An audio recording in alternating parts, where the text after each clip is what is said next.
Hello, everybody. It's the film Optimist. Today I'm talking about Ralph Breaks the Internet. Oh boy, a lot to unpack here.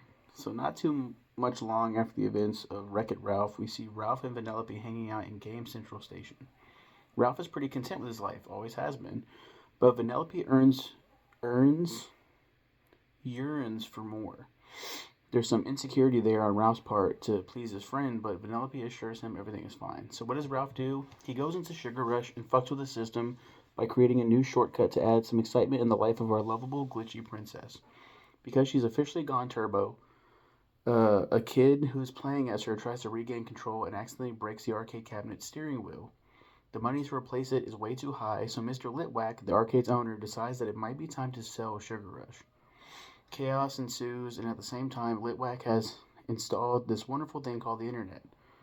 Penelope decides that they need to go exploring and raise the money to buy this wheel to save the game, and that's all the motivation Ralph needs to follow along.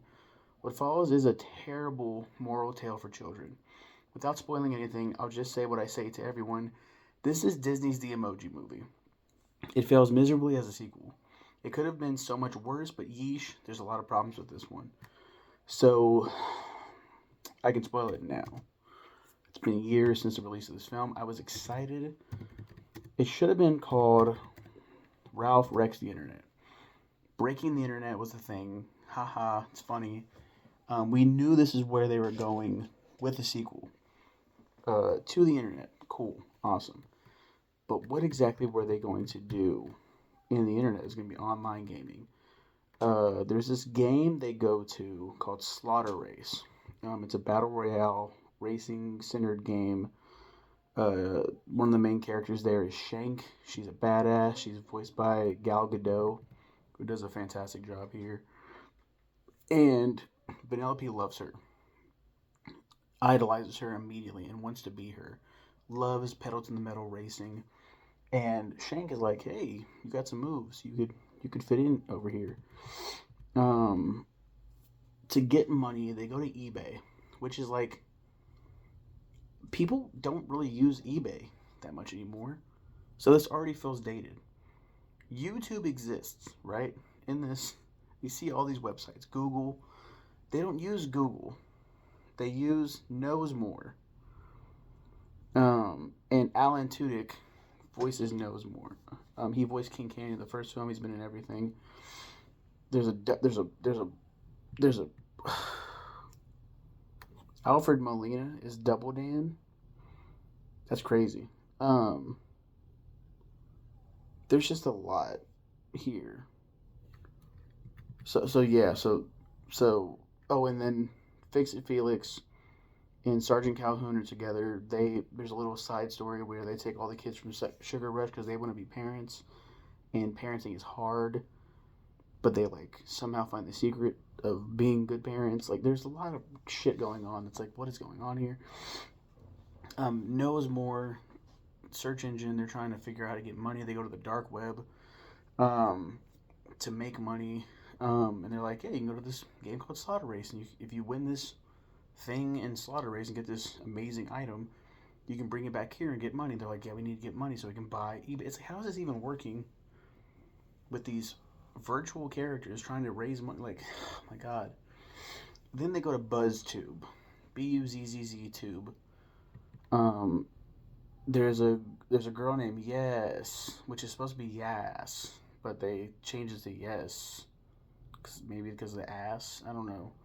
Voiced by Taraji P Henson. I love her, but her character is cool. BuzzTube. This is the moral lesson I was talking about. If you get a lot of likes, likes equals money. So if you just crank out so much mindless, fucking brainless content, you get a lot of money. If you do that, you can do that, and they get that shit. They do that. They put out a bunch of dated fucking. There's goat videos. Never gonna give you up. Like a lot of meme shit, and it's like terrible. And then Ralph, yes, tells him not to go to the comment section. I don't think she warns him, but he just goes like, "Oh, what's this? What are these?" And sees a lot of hurtful comments, and it hurts his feelings. And she's like, "Oh yeah, you never read the comments. They're pretty terrible.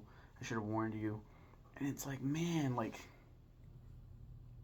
Ralph is so insecure in this film, and he gets a virus from Double Dan called the insecurity virus, and unleashes it into Slaughter Race to break Slaughter Race, so that Vanellope will have to stay in Sugar Rush because she's now talking about leaving Sugar Rush and going to Slaughter Race.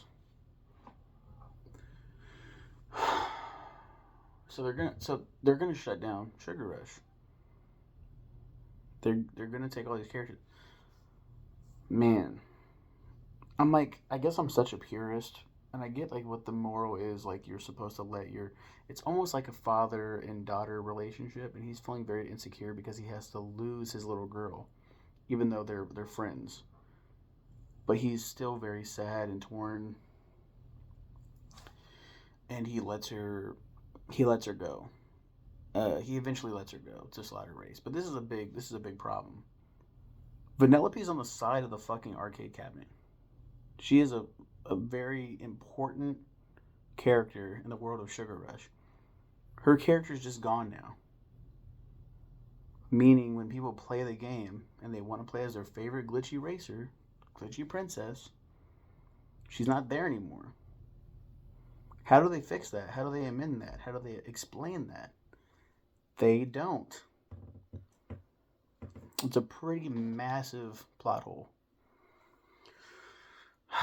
The insecurity virus takes on the form of Ralph, and then it continues building up into this giant insecurity virus, and they have to fight.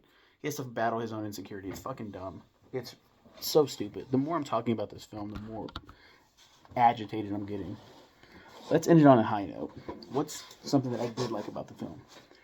Well, being a massive Disney fan that I am, the Oh My Disney spot was great. The fourth wall break, going to ohmydisney.com in a Disney movie and seeing all these characters was great. They didn't break the fourth wall exactly because in order to do that, they would have to mention Wreck-It Ralph. They don't. So this is like a universe where Wreck-It Ralph doesn't exist as a film. But still, there's Star Wars, there are MCU, like Iron Man's flying around, Stan Lee makes a cameo. It's wonderful. The best part, which was shown in the trailer, was when Penelope's hiding from people. They're like, "We're like, you can't be back here," and she's up against a door that says Disney Princesses, and she glitches into the room. All the princesses freak out and like turn on her, and they're like questioning her. And all of the actresses that are alive, that are still living, return to voice their princesses. I think I did the ranking of my Disney princess ranking here. Because of this film, Moana and Penelope were confirmed as Disney princesses. Oh, and Elsa and Anna are both in there as well. So it's like, despite them saying, "Oh, they're not a part of the lineup. Frozen's its own thing because they're too big for the lineup for some fucking reason." They're here. They're in the princess room because you couldn't Disney couldn't help themselves. You gotta put them in the room. Get that Frozen love. But Moana being in there was big, and Vanellope being confirmed is pretty massive as well.